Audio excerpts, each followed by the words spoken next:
So hello everyone, এটা একটা SSC জিডির strategy video না, যেখানে আমরা কোনো স্ট্র্যাটেজি নিয়ে আলোচনা করবো না। এখানে আমরা নিজেকে চিনবো যে আমি কোথায় দাঁড়িয়েছি আর আমি কত দূর যেতে পারি সেই নিয়ে। এই ভিডিওটাকে আমি তিনটে ভাগে ভাগ করব। এক হচ্ছে বিগিনার, এক হচ্ছে ইন্টারমিডিয়েট এবং একটা হচ্ছে সবথেকে ইম্পর্টেন্ট টপিক যেগুলো পরীক্ষায় আসতে পারে। এই তিনভাবে ভিডিওটা এগোবে, ঠিক আছে? প্রথম, সেকেন্ড, থার্ড। তো প্রথমে আমরা বিগিনার দিয়ে আসবো, যেখানে হচ্ছে আমরা দেখব এক্সামের প্যাটার্ন, এক্সাম কী কী আছে না আছে। সেকেন্ডে আমরা সেকেন্ড যে ইন্টারমিডিয়েট যারা আছে, যাদের নাম্বার মোটামুটি আসছে, তাদেরকে নিয়ে আমরা দেখব যে হচ্ছে তারা কীভাবে তাদের নাম্বারটা বাড়াবে, কী পর্যায়ে আছে, কীভাবে নাম্বারটা বেরোবে এবং মক অ্যানালিসিস কীভাবে করবে, এগুলো দেখব। আর লাস্টে গিয়ে আমরা শুধু ইম্পর্টেন্ট টপিকগুলো দেখব। এইভাবে আমরা ভিডিওটাকে শেষ করব। আশা করি তোমরা এখনও যারা দেখছো তারা ভিডিওটাকে কন্টিনিউ করবে, ভালো করে শুনবে, আর শোনার পরে সেটাকে মানবে। আর যদি যদি এখনই ভেবে নাও যে আমি মানবো কি মানবো না, তাহলে ভিডিওটা এখনই ছাড়তে পারো। তো আমি ভিডিওটা শুরু করছি। তো এসএসসিজিডি একদম বেসিক থেকে যদি শুরু করা যায়, তাহলে বলা যায় এসএসসিজিডি একটা কম্পিউটার বেসড এক্সাম, যেখানে তোমাকে অপশান ক্লিক করে মানে সঠিক অ্যান্সারটা ক্লিক করতে হবে। এমসিকিউ ফরম্যাটে থাকবে। টোটাল কোয়েশ্চেন থাকে হচ্ছে 80টা, নাম্বার থাকে 2 নাম্বার করে, মানে 160 নাম্বারের পরীক্ষা হয়। আর এখানে তোমার হচ্ছে নেগেটিভ মার্কিং থাকে 0.25, মানে 4টে কোয়েশ্চেন ভুল করাতে একটা নাম্বার মাইনাস হয়, এভাবে থাকে। এই এই যে 80 নম্বরের পরীক্ষাটা, এই কোয়েশ্চেনটা, এটা 4 ভাগে ভাগ করা থাকে: অঙ্ক, রিজনিং, জিকে আর হিন্দি বা ইংলিশ। হিন্দি বা ইংলিশের মধ্যে তুমি যেটা চুজ করেছো সেটা। তো এবার আমরা কি দেখব যে আমরা কোন সাবজেক্টে সব থেকে ভালো আছি এবং কোন সাবজেক্টে কম আছি, তাহলে আমরা টাইমটাকে ইউটিলাইজ করতে পারি যাতে। কারণ সময় তো বেশি দিন বাকি নেই, আমাদের তার মধ্যে করতে হবে।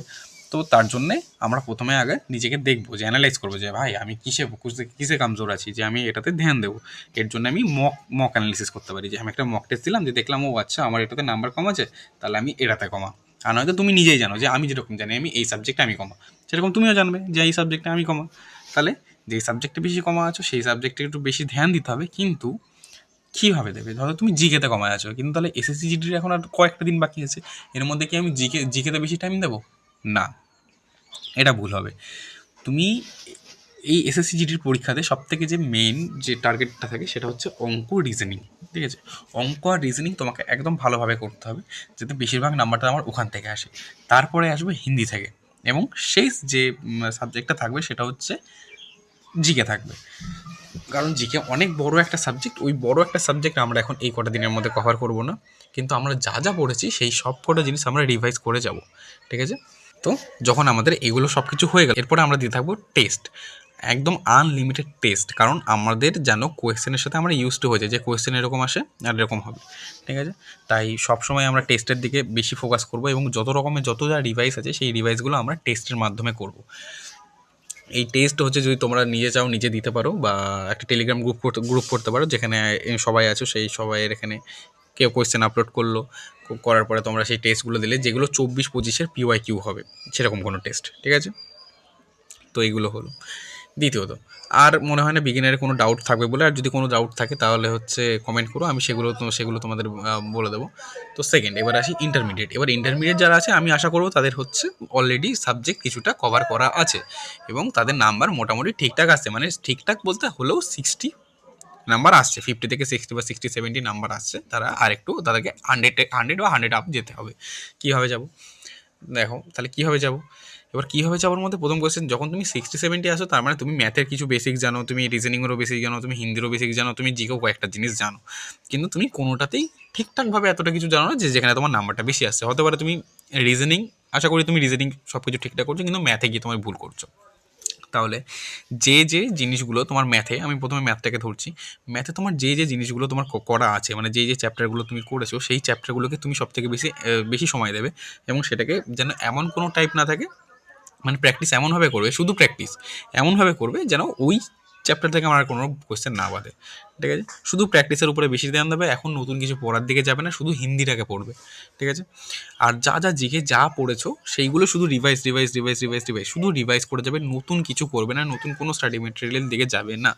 আর দিনে একটা ফুল টেস্ট দেবে, 3 থেকে 4খানা সেকশনাল টেস্ট, মানে একটা রিজনিংয়ের হয়ে গেল, একটা হিন্দি হয়ে গেল, বা একটা মিনি মক টেস্ট হয়ে গেল, এরকম দিনের 2 থেকে 3 ঘন্টা সময় শুধুমাত্র টেস্টের দিকে দেবে।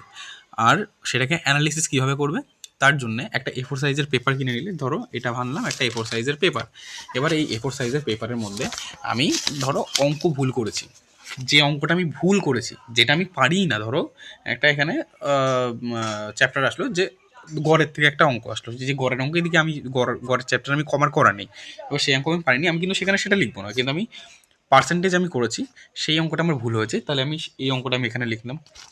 রিজনিংয়ে যেটা ভুল হয়েছে সেইটা লিখলাম, এবং যে জিকের যে 20টা কোশ্চেন আছে এবং হিন্দির যে 20টা কোশ্চেন আছে যেগুলোতে আমার ভুল হয়েছে আর যেগুলো আমি পেরেছি সেগুলো লিখবো না, কিন্তু যেগুলো আমি পারিনি সেগুলো আমি সব কিছু লিখলাম।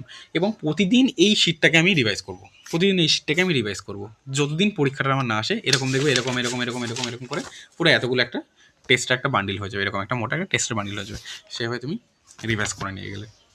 ঠিক আছে? আর যত পারো পিওয়াইকিউ প্র্যাকটিস করো, রিজনিং থেকে শুরু করে ম্যাথ থেকে শুরু করে একটা রিজনিং প্র্যাকটিস করো। তো যদি রিজনিং প্র্যাকটিস করতে চাও একটা গ্রুপ বানাতে পারো, আমি একটা গ্রুপ বানাতে পারি, যদি তোমরা 20 থেকে 25 জন যদি রাজি থাকো তাহলে আমি একটা গ্রুপ বানাবো, সবাই কমেন্ট করো, তাহলে আমি একটা গ্রুপ বানাতে পারি যেখানে আমি রিজনিংয়ের 2024-25 যত রকম পিওয়াইকিউ আছে একদম ওয়াইজ, আমি চ্যাপ্টার ওয়াইজ আমি দিতে থাকবো, তোমরা ওখানে দিনের দিন প্র্যাকটিস করো, আমাকে অ্যান্সারগুলো পাঠাবে, আমি অ্যান্সারগুলো দেখে তোমাদের জানাবো। এটাকে একটা করতে পারো, এটা অপশনাল, নিজের থেকে টেস্ট করা সব থেকে ভালো, নিজে যদি করতে পারো তাহলে সব থেকে ভালো, তো নিজে করে নাও। আর শেষ শেষ জিনিসটা হচ্ছে নতুন কোনো জিনিস পড়তে যাও না ভাই, যা জিনিস পড়ছো সেটাকে বারবার বারবার রিভাইজ করো, সেটাকেই রিভাইজ করে যাও, নতুন কোনো জিনিস রিভাইজ করো না। আমি কিন্তু এটাকে এই পয়েন্টটা আমি বারবার বলছি, কারণ এটা সব থেকে বেশি ইম্পর্টেন্ট পয়েন্ট, যে নতুন কোনো কিছু জিনিস পড়তে যাবো না। এবার শেষ, তাহলে হয়ে গেল। এবার তোমাদের যদি আরও কোনো কিছু ডাউট থাকে তাহলে কমেন্ট করো, আমি কিন্তু সবসময় রিপ্লাই দিই, তোমরা তোমরা তোমরা জানো যে আমি রিপ্লাই দিতে একটু দেরি করি না। ঠিক আছে? তো কমেন্ট করো, আমি রিপ্লাই দিয়ে তোমাদের সাথে সবসময় থাকবো। আর শেষ যেটাতে আসি সেটা হচ্ছে কোন সাবজেক্ট থেকে কতটা কি ইম্পর্টেন্ট ব্যাপার। সবার প্রথমে আসি ম্যাথ, সব ইম্পর্টেন্ট, ম্যাথে সব ইম্পর্টেন্ট। ম্যাথে আমি যদি 15টা সাবজেক্ট 15টা চ্যাপ্টার যদি আমি করে যাই, 15টাই ইম্পর্টেন্ট, তোমাকে 15টাই প্র্যাকটিস করে যেতে হবে। ঠিক আছে? ম্যাথ নিয়ে কথা হবে না, ম্যাথ তুমি যা যা পড়েছো সবই ইম্পর্টেন্ট, সবই পড়ে যেতে হবে। রিজনিংয়ে আসো, রিজনিংয়ে বলা যায় যে হ্যাঁ এটা আছে, এটাকে আমি বেশি দেখে যেতে পারো। রিজনিংয়ের ওই তো কয়েকটা ছোটো ছোটো চ্যাপ্টার, ওর মধ্যে কোডিং ডিকোডিং, এখান থেকে একটু ঘুরিয়ে প্রশ্ন দিলেই একটু টাফ হয়ে যায়। কোডিং ডিকোডিং, লেটার সিরিজ, আর সব থেকে বেশি ইম্পর্টেন্ট হচ্ছে স্টেটমেন্ট আর আর্গুমেন্টের যে কোয়েশ্চেনটা, যেমন বিবৃতি সিদ্ধান্ত যে বলে দিল আকাশ নীল, তাহলে সমুদ্রের জলও আকাশের জন্য নীল, এটা কি ঠিক, এটা কি সঠিক বক্তব্য, এটা সঠিক বক্তব্য কিন্তু এটা এর কারণ না, এইভাবে যে বক্তব্যগুলো দেয়। ঠিক আছে? অ্যানালিটিক্যাল রিজনিং যেগুলো বলে, এই জিনিসটাকে ভালো করে দেখে যাবে, ক্যালেন্ডারটা ভালো করে দেখে যাবে, এগুলো সব ভালো করে দেখে নিয়ে গেলে এবার ম্যাথ আর রিজনিং হয়ে গেল। এবার জিকেতে আসি। জিকেতে সবার প্রথমে আসবে কারেন্ট অ্যাফেয়ার দিকে সব থেকে বেশি ফোকাসটা রাখবে, যে কারেন্ট অ্যাফেয়ারের কয়েকটা শর্ট দেখে নিলে, কয়েকটা মনে রেখে গেলে, সিএম মুখ্যমন্ত্রীর নামগুলো মনে রাখবে, কোন স্টেটে কতগুলো সিএম আছে। ঠিক আছে? স্পোর্টস আর হচ্ছে স্পোর্টস, ক্লাসিক্যাল ডান্স, এইগুলো হচ্ছে একটু দেখে যাবে, এগুলো একটু ইম্পর্টেন্ট। এবার তারপরে ইকোনমিতে আসবে। ইকোনমির মধ্যে পঞ্চবার্ষিকী পরিকল্পনা এবং হচ্ছে ব্যাংকিং যে সিস্টেম আছে এগুলো পড়ে যাবে। এই দুটো কিন্তু ছাড়বেই না। আর হচ্ছে সেন্সাস বলে যে ইয়েটা আছে, যে 2011 যে সেন্সাসটা, সেই সেন্সাসটা দেখে যাবে। এই 3টে জিনিস ছাড়বেই না। এরপরে জিওগ্রাফি আর হিস্ট্রিটা বলেই আমি শেষ করবো ভিডিওটা। হিস্ট্রির মধ্যে মহাজনপদ, দিল্লি সুলতানাত এবং হচ্ছে মুঘলের যে মুঘল এম্পায়ার যে ইয়েটা আছে, মুঘল এম্পায়ারটা দেখবে। এবং মডার্ন হিস্ট্রির যে যুদ্ধগুলো আছে, যে কংগ্রেসের যে অধিবেশনগুলো আছে, সেগুলো সব দেখে নিলে।